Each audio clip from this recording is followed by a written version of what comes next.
workout. And welcome to the first 1,000 rounds on a Palmetto State Armory AKV 9mm Bastard.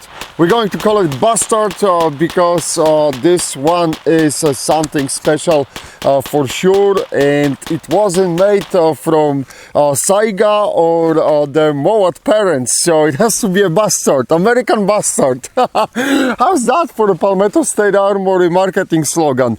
AKV9, American Bastard, AK. Okay, Rap, you're spending way too much time in the sun. We started today from the very simple test, and it is a test for the point of impact shift because of the heat. And do not really look into the accuracy, I'm just looking at the placement of the group. So I'm looking how much the group will shift because of the heat, and the heat source is generated from the 3 magazines dumps.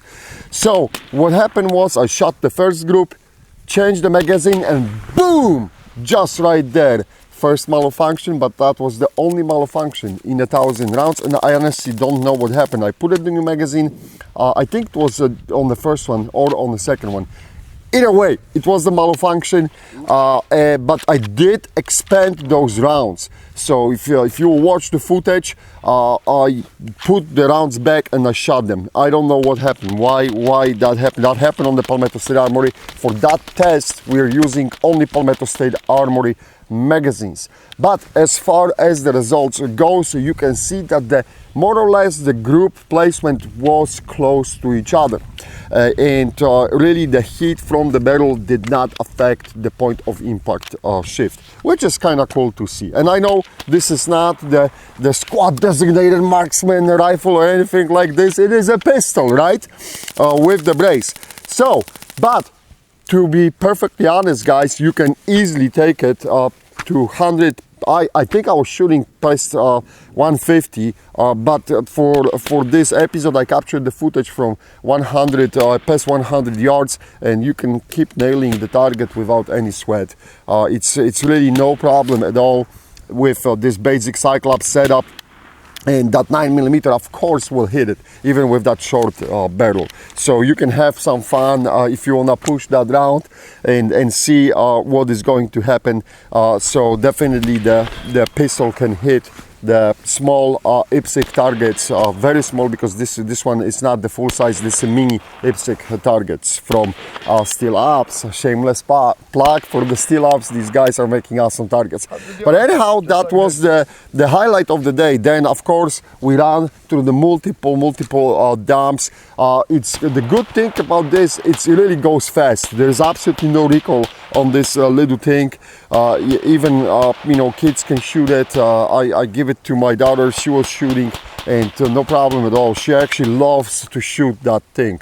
And all magazines were participating in the test. The Manticore magazine, of course, the Palmetto State Armory magazine, the CZ Gen 1 magazines, and CZ Gen 2 magazines. I know that the Palmetto State Armory is saying that some of the CZ magazines may not work. They guarantee the 100% functionality on the Palmetto State Armory magazines. But as I said, the malfunction was on the Palmetto State Armory magazine. I had 0 malfunctions on all other magazines or anything, so the stuff worked out perfectly fine.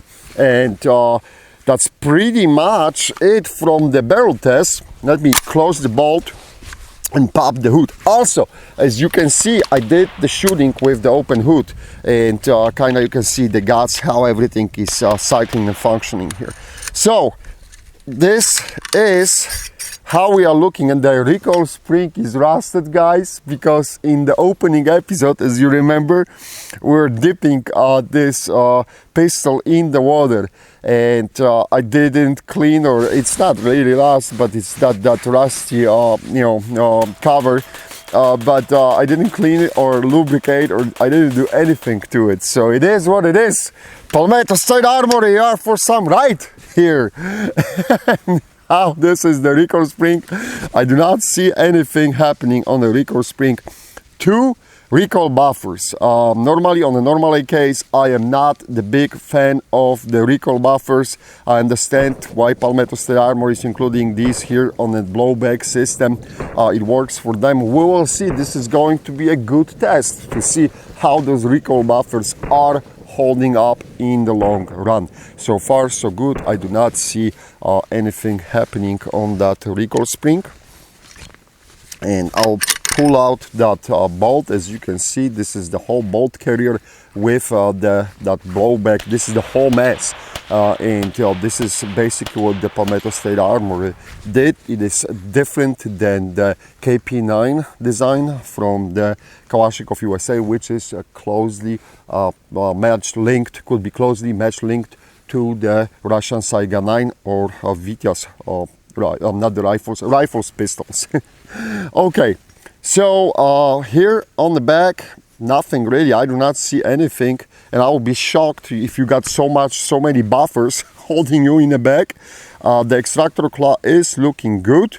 As if you guys watched the first episode, we did talk a little bit about that on the first batch of those AKVs. There was an issue with those extractor claws being manufactured out of spec. That was the one of the contractors, at least Palmetto State Armor. It dumped the contractor under the bus, and they said that the packets were manufactured incorrectly, and that was causing all the hiccups for some people and things like this. So that was they had to do the follow-up on the quality control and the checkups and everything, and hopefully they will keep tightening that quality control, because it will boil down, of course, to the quality control, how well those pistols will be performing at the end of the day. Price is very attractive. If you're looking for those, the version like this is like $729, so that is kind of capturing a lot of attention, guys.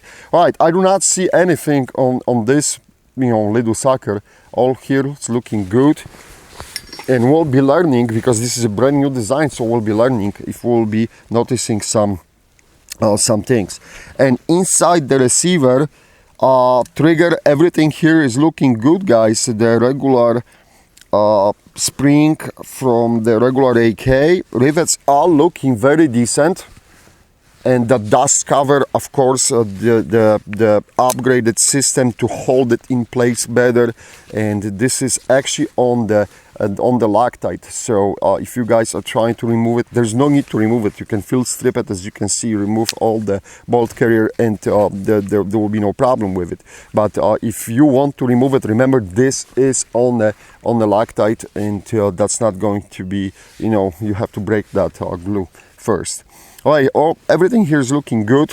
Let me pop the gas tube, or it's not the gas tube, it's like a rod guiding tube.